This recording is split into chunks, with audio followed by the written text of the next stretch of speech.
இஸ்லாத்தினுடைய பார்வையில் இரண்டு நிலைகளில் நாம் எடுத்துக்கொள்ளலாம்.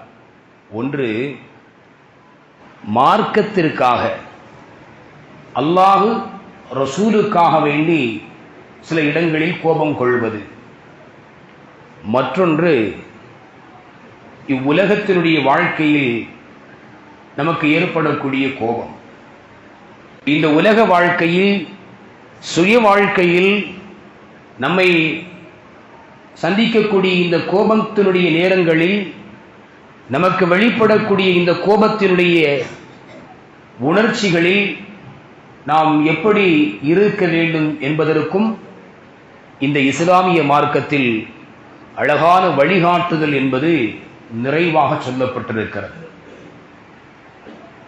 கோபம் என்பது சாதாரணமான விஷயம் அல்ல. அது ஒரு மனிதனுடைய வாழ்வை ஒட்டுமொத்தமாக அழிப்பதற்கு உரிய ஒரு பொருளாக இருக்கிறது.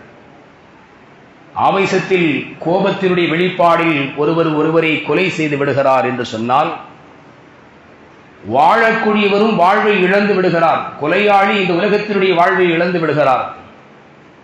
கொலை செய்தவர் இந்த உலகத்தில் சிறை தண்டனையை வாழ்நாள் முழுவதும் அனுபவிக்க வேண்டிய நிலைக்கு தள்ளப்படுகிறார்.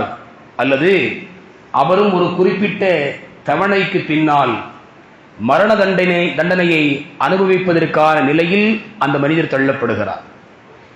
வினாடிகளில் ஏற்படக்கூடிய கோபத்தினுடைய வெளிப்பாடு இவருடைய வாழ்க்கையினுடைய ஒட்டுமொத்தத்தை பாதிக்கிறது என்றால், இந்த கோபம் என்பது எந்த இடத்தில் நமக்கு தேவையானது என்பதை நாம் முதலில் புரிந்து கொள்ள வேண்டும். நபிகள் நாயகம் ரசூலுல்லாஹி ஸல்லல்லாஹு அலைஹி வஸல்லம் அவர்கள் சொன்னார்கள், நான் மனிதன், நானும் மனிதன், எனக்கும் உங்களை போன்று சினம் ஏற்படும், கோபம் ஏற்படும் என்றார்கள் ஸல்லல்லாஹு அலைஹி வஸல்லம்.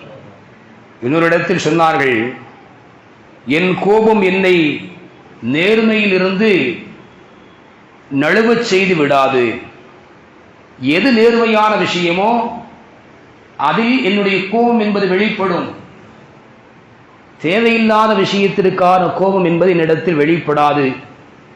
என்னிடத்தில் கோபம் ஏற்பட்டால், வெளிப்பட்டால் அதற்கான அர்த்தம் என்பது இருக்கும் என்பதை அருமை நாயகம் ரசூலுல்லாஹி ஸல்லல்லாஹு அலைஹி வஸல்லம் சொல்றாங்க.